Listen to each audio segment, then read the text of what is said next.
Continuing with our 4 TDs interviews on the Clare Echo Online, we're now delighted to be joined by independent TD Michael McNamara. Michael, thanks very much for joining us. Thank you, Páraic, and thanks for your patience as I tried to get Zoom set up. No panic at all, Michael. Global pandemic aside, how have you adjusted to life as a TD again? Well, I suppose it's been very strange. I mean, I think we had, was it 1 or maybe 2 normal sittings at the Dáil before all of this kicked off. So I suppose it is still very unusual times, and it's all very kind of disjointed, even the process of setting up an office. I mean, we have an office set up in the Lower Market Street car park, where Pat Breen's office used to be. But of course we can't open it to the public, or at least can't open it to the public just yet, but we're certainly hoping to after the 5th of May. Just on the subject of offices there, Michael, there was just a couple of things, like you'd be an East Clare representative and Violet Ann Wynne would be West Clare.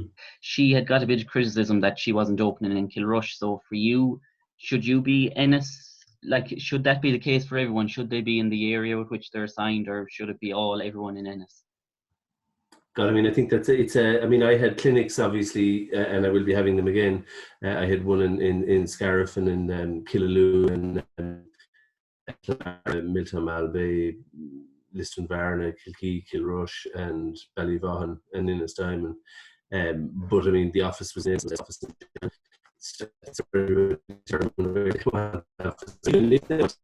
I mean, in theory, there's no reason to have a constituency. You don't have to have a constituency office. I mean, there are a number of TDs in the Greater Dublin area whose only office is an office in Leinster House, even though that's not in their constituencies. So, I think that's a kind of a decision that everybody makes themselves. But for me, I mean, Ennis is pretty much in the middle of the county, and is the county town, the biggest town in Clare, one of the biggest towns in Munster. So for me, I mean, that's where I would from an office in the future, but it's a decision that everybody makes.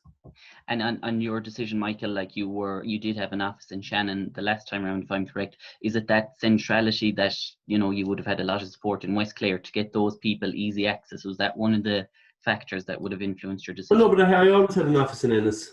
Okay. And I will be having regular clinics in Shannon into the future, but I always had an office in Ennis, and we'll continue with an office in Ennis. Okay. And Michael, at the minute you're the only Clare TD that's actually attending Dáil sittings. Like, so as someone that has been there, one of the minority of people, do you find that they're relevant, or should they just be put on hold? No, I mean, I think they're relevant. I mean, I think it's very important that a government is held to account at all times. I mean, it's the only way really that ordinary people can hold the government to account is via their elected representatives. I suppose at the moment we have this relatively unusual situation when the government didn't really want to have Dáil sittings. But I think, in fairness, after the first Dáil sitting, which was slightly controversial when the government tried not to have it, I think they realised that there was merit in it, and that there were issues of public importance being teased out. Like, for example, the whole issue regarding nursing homes was brought into the public domain for the first time. Obviously, on the 10th of March, the Chief Medical Officer advised that nursing homes restrictions weren't necessary. We now know that more than half the deaths that took place were in nursing homes, and nursing homes had been seeking meetings with the Minister for Health because they felt that they weren't able to adequately access testing, and that they weren't able to access PPE for their staff. I think it's important that is the only way that issue was tackled, was ultimately to bring it into the public domain. There are lots of other important issues. For example, there's been a lot of sort of government backclapping about bringing all the private hospitals into the state hospital regime, but we're very unclear about the contracts and whether private consultants who'd previously been working in those hospitals, their contracts as those consultants were working in the public sector up to now. And that's another. I mean, there are very many issues. The whole confusion regarding the regulations, whether there were regulations in place, whether there weren't, whether it was all just working on recommendations, and after the regulations came into place, what exactly they meant. I mean, all of that I think is very important, and I do think it's important to have Dáil sittings. Just on the topic of nursing homes, Michael, ex-Clare TD, Dr. Michael Harty would have said that they were neglected. Would you go as far as to say that nursing homes have been forgotten about by health officials in preparing for COVID-19 and to stop the surge? I think I'd go further than to say they were forgotten about, because they were clearly considered, and a decision was made that they didn't require restrictions. Now, that's a medical decision. I'm not a doctor, but that is the decision that the Chief Medical Officer, the Chief Medical Officer at the start of March predicted that this was a pandemic that wouldn't really affect Ireland, and that there'd be a couple of isolated cases that the system would easily deal with. Now, that was notwithstanding, of course, all of the information that was coming from China, but that information coming from China is very dubious reliability, but certainly the information coming from Spain and Italy, he made that prediction on the 10th of March. He said nursing homes didn't need restrictions, and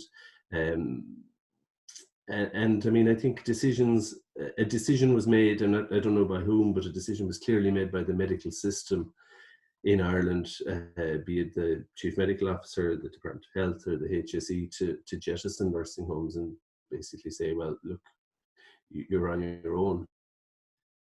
I mean, I don't think it was a case of forgetting about them. I think it was maybe there was a greater degree of culpability than that. Okay, and that the blame, we'll say, for that, Michael, we don't know who. Well, I think the blame will probably be apportioned at some point in the future, but I think now is the time to make sure that, that whatever assistance is required by nursing homes is given to them. I mean, Raheen Hospital in East Clare is a hospital very close to my heart. I mean, it's very close to where I live. It's also a community care facility where somebody very close to me spent a long period of time, and they've managed to keep COVID-19 out of that up to now, which is, I think, a huge credit to the people there. So I think we need to concentrate on protecting people and forget about blame now. But you asked me a question, I answered it. Mm-hmm. But I don't think that should be the focus now. I think it is very much about protecting particularly the residents in the nursing homes, but also the staff of those nursing homes, and of course everybody. And that staff is not just medics. There's a lot of people who have to work in a nursing home for it to function properly. And I think huge credit is due to those in every nursing home in Clare who are doing that. Mm-hmm. And we've seen just the most recent figures that have been released for Clare showed the largest increase in the period of 24 hours. And that being said, that was linked to more testing being done in nursing home. Now, you're saying Raheen isn't affected, but it appears that it has affected other nursing homes in the county. Oh no, it clearly has. I mean, I'm aware of nursing homes in the county where there is infection, where COVID-19 is present, and where there have been deaths. That's very clearly the case. But I think that was always going to be the case from the information which was coming from Italy and Spain. I mean, that it's a virus which, sort of unlike the Spanish flu pandemic, which was far more serious in terms of the numbers that it affected in 1917 and 18. But unlike the Spanish flu, which seemed to most affect young, fit people, COVID-19 most affects the elderly in particular, and people with underlying conditions. And I suppose in a few months' time more will be analysed into, but to date, at the minute, has the response from the government and health officials been satisfactory in your eyes? Well, I mean, that's a very big question. I mean, you have to break it down into various sections. I mean, I think a lockdown was necessary. It was necessary that people maintain a distance to slow down the spread of the COVID-19. We were told at the time that was so that hospitals wouldn't be overwhelmed, and so that the health services would have time to build up capacity. And that was done. I mean, a huge amount of it, capacity, which is not now necessary, was built up. But I mean, I'm not going to criticize anybody for that, because it was impossible to predict at the time what was coming at us. I mean, obviously the chief medical officer completely underestimated the threat, but then from having completely underestimated, they went to overestimating it. That's understandable. I mean, and I certainly wouldn't be criticizing anybody for overestimating the threat, but you know, a lockdown was put in place because it was deemed to be scientifically necessary. So basically there were certain things, certain criteria had been surpassed, i.e. the transmission rate had grown to an alarming level that it was decided that it was necessary.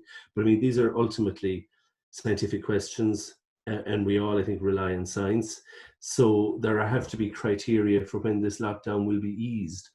And I'm finding it very difficult to get concrete answers as to what are the criteria. We were initially told that it was the transmission rate, the so-called R0 rate, and when that went under 1, maybe we could ease. Then we were told it was 0.7. Now we're told it was somewhere around 0.5, and we're still not being told what the criteria are for easing the lockdown. Now, obviously, the transmission rate is one criterion.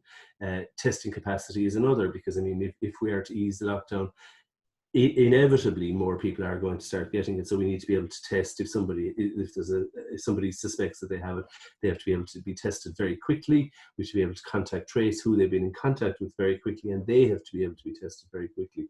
So there's but these are all objective criteria in terms of transmission rate, contact tracing capacity, testing capacity. So what are the criteria to ease, so that we can start to ease the lockdown? And then, of course, the other one is protecting the vulnerable, and the most vulnerable are include those in nursing homes and care homes and those in institutionalized care, and of course those in direct provision as well, who are living in very crowded conditions.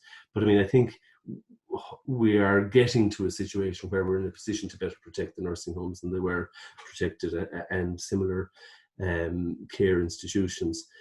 So we now need to know what are the criteria for easing it, and I'm finding it a little bit difficult to get those criteria. It worries me that it's that difficult, because if this is all based on science, the criteria should be readily available and everybody should know what they are.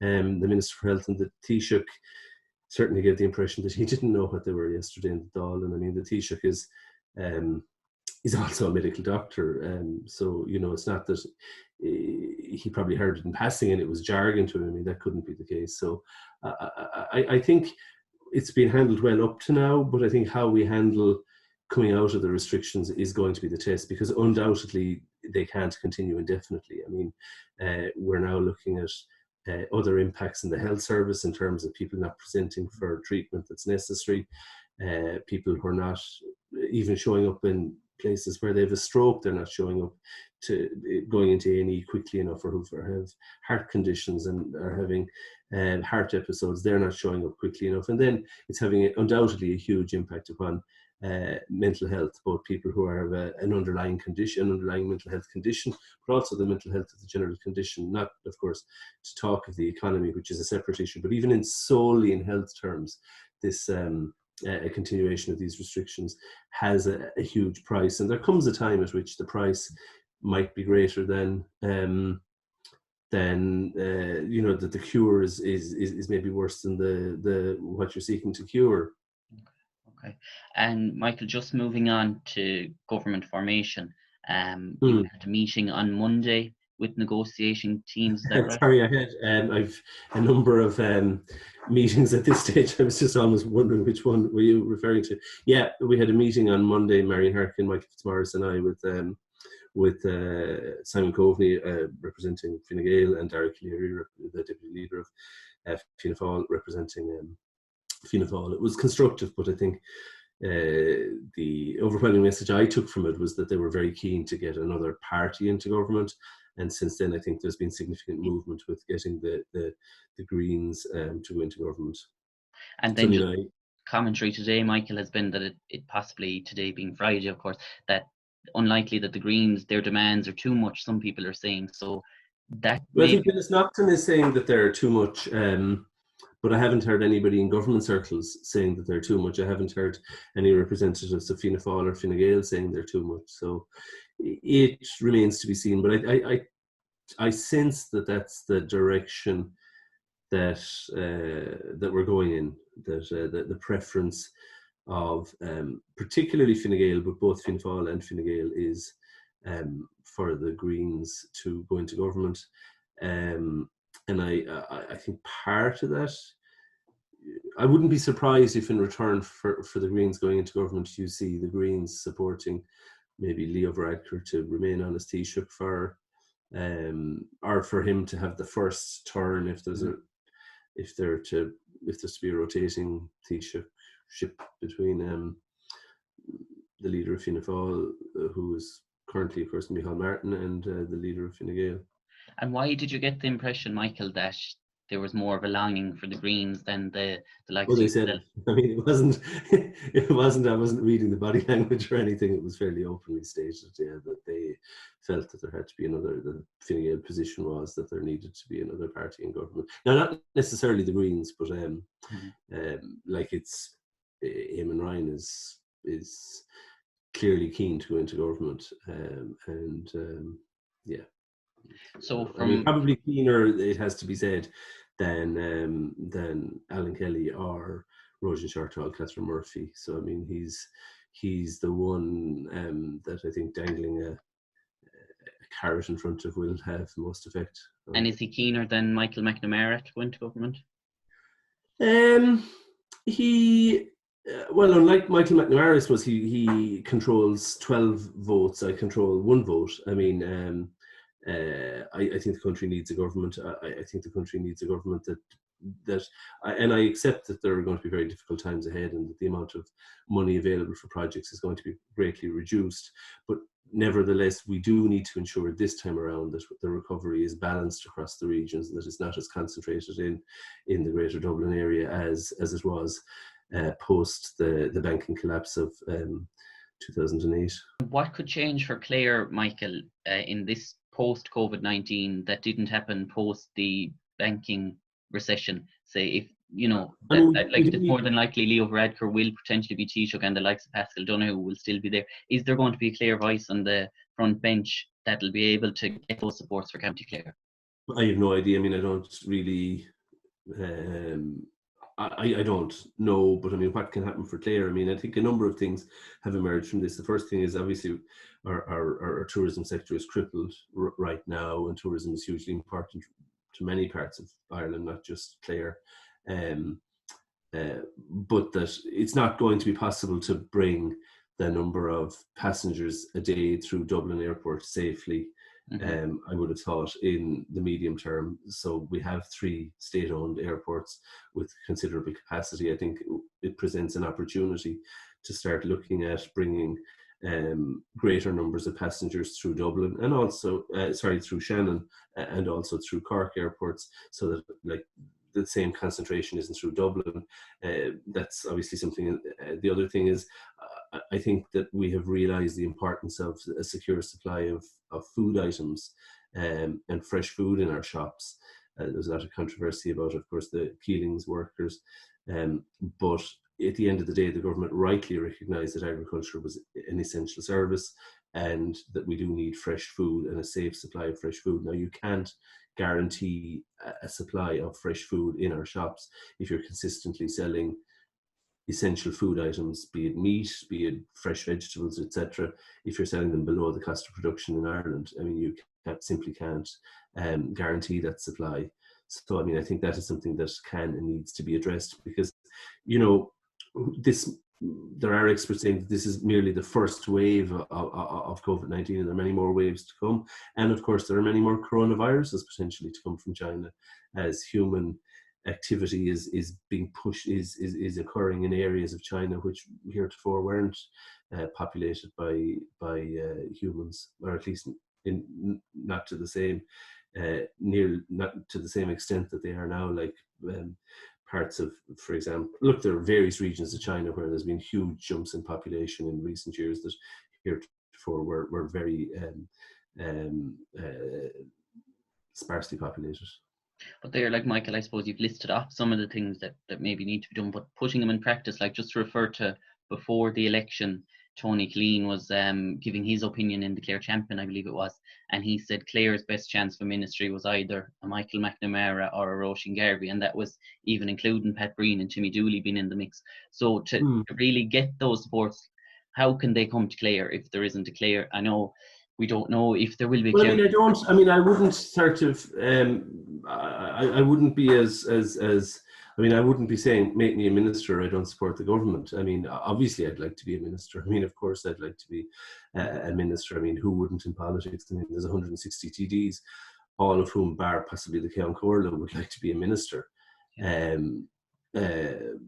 But I mean, if I'm not a minister, I'm not going to be throwing my toys out of the pram, but I am going to be looking very carefully at what's in the programme for government, and especially what's actually agreed with the party leaders, because the programme for government is one thing. I mean, you can delay things and frustrate, and I mean, I'll be seeing, is there a willingness to work in these issues in the government? And if there is, I'll be working with the government to develop these, to try to develop the capacity of Clare. And I mean, we are going to be very badly affected by this the inevitable economic downturn that's accompanied the health lockdown. But we do need to start looking towards what are our advantages. And I mean, we have an agriculture sector in Ireland that we could be self-sufficient in food. We're not. I mean, obviously we produce a lot more food than we need, but at the same time we're not even self-sufficient in stuff like potatoes, fresh vegetables, etc. like that. There has to be a reason for that. And even in beef, I mean, it's now the price of beef is now well below the cost of production. Michael, just to go back to before milk is also heading in the same direction. Just to go back to before the election again, Michael, obviously you would have had a number of issues that you would have campaigned on and would have told, the electorate that you'd hope to achieve. But I suppose COVID-19 is going to affect a lot of how those, I'm not calling promises, but ideas that you would have put forward. So we'll fast forward a bit, and the next general election, if those aren't achieved, are the electorate going to be as forgiving? Because we saw TDs that were in place during the banking bailout, the Clare electorate weren't forgiving to them. So for you, how do you ensure that the history doesn't repeat itself in this instance? Well, I mean, I don't know. I mean, like, every time is different and every time is unique, but all I can say is that I will be working to deliver on the issues that I campaigned on, which is obviously Shannon Airport, a more balanced aviation policy in the state, fairness for farmers, making sure that there's greater transparency in the food chain, and also, I mean, there are some tourism projects for Clare that I think need to proceed. Now, they are capital expenditure projects. My understanding from having discussed the issue with the government or the potential government representatives is that on a day-to-day basis, Ireland's going to have to balance its books. Expenditure is going to have to pretty much come into line with exchequer figures, but that for capital expenditure, that it will be possible to borrow for capital expenditure. So, I mean, some of the capital projects in Clare will need to be funded, and I would hope will be funded. I mean, there's also the reality that even during 11 to 16, I mean, there was quite a lot of capital expenditure in Clare, even though there was no money in the country. I mean, there were a number of new schools built.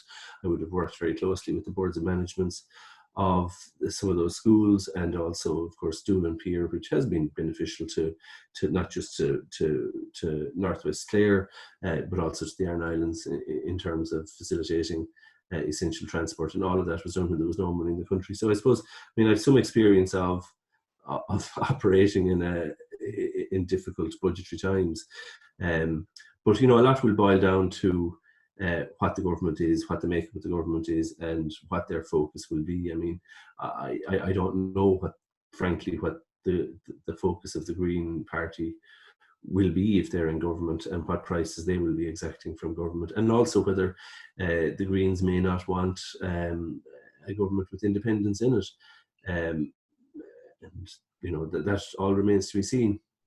One such capital project, Michael, that maybe it was kind of up in the air anyway. There was uncertainty in the Killaloe Municipal District just on the future of the Killaloe bypass and dates for that.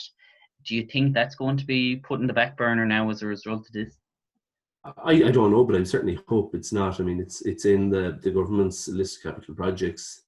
Still, it's not. It has never formally been abandoned. But I mean, even just, a certain amount of capital investment is necessary, if only to save money. I mean, I spent quite a bit of time last weekend and quite a bit of time today trying to chase up Irish Water on the burst in the mains supply between Mullack and Miltown Malbay. Now, that's something that was supposed to have been repaired a long time ago, and a contract was entered into, and then I think a contractor decided they weren't going to do it. Another contractor was appointed, and it still isn't done. But the bottom line is that Irish Water is expending considerable amounts of money regularly repairing that mains when it needs to be upgraded properly and replaced.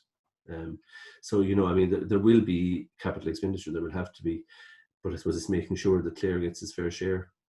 Michael, on a separate note, very locally issue, Clare County Council have said the future of their meetings that they won't be able to continue they haven't happened, but they won't proceed via video link due to legal advice. Now, you'd be well equipped in the legal background. Is that something that they can stand on, or should those meetings proceed in your view?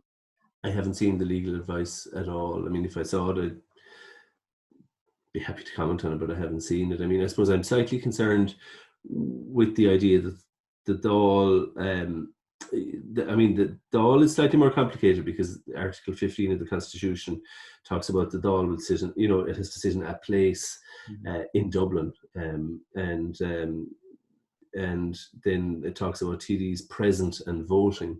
And I suppose that makes it more difficult to do stuff by video link from a distance.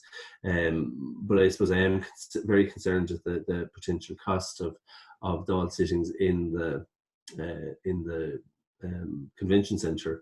But I have discussed it with the clerk of the Dáil, and I'm told that they're pursuing various ways. The convention centre itself is not going to be charging any money for the Dáil to sit there. I think the expenditure is going to be around broadcasting the sessions, and they're looking at ways maybe to minimise the expenditure in that regard. And I think it's important that they do. I think it's important that the Exchequer gets value for money and is seen to be getting value for money at this time, because there's going to be a lot of cutbacks and a lot of difficult times ahead for people. And I think they do need to see that value for money is something that's being pursued by the Dáil. But as regards to the council, I haven't seen their. I don't know what constraints are on them. I mean, obviously there are no constitutional constraints. I don't know what other legal constraints are on Clare County Council, or why they say that they couldn't meet that they can't meet remotely, or that they couldn't sort of socially, that they couldn't achieve the requisite amount of distancing in some way other than by not sitting. I don't know. I mean, it's a big-ish chamber. I mean, I would have thought if you configured it differently, you might be able to get the distance required, but maybe you can't. I don't know. Michael, just there as well, for you and your family, how has life changed since the outbreak of COVID-19 and the restrictions in place? Well, I suppose I've seen more of my daughter than I probably would have otherwise. I mean, she's going to be 7 months old in 2 days' time. So I suppose, I've seen a lot more of her. I've seen a lot more nappies maybe than I otherwise might have as well. But yeah, I mean, it's, and you have to welcome that. I mean, it's, it's great from that perspective. Otherwise, I suppose my wife is a barrister, courts are shut. So, she's at home a lot more than she would have been otherwise as well. So, life's changed to that extent. But, every cloud is a silver lining. Okay. Michael McNamara, Clare Independent TD, thank you very much for joining us. Thanks, Páraic.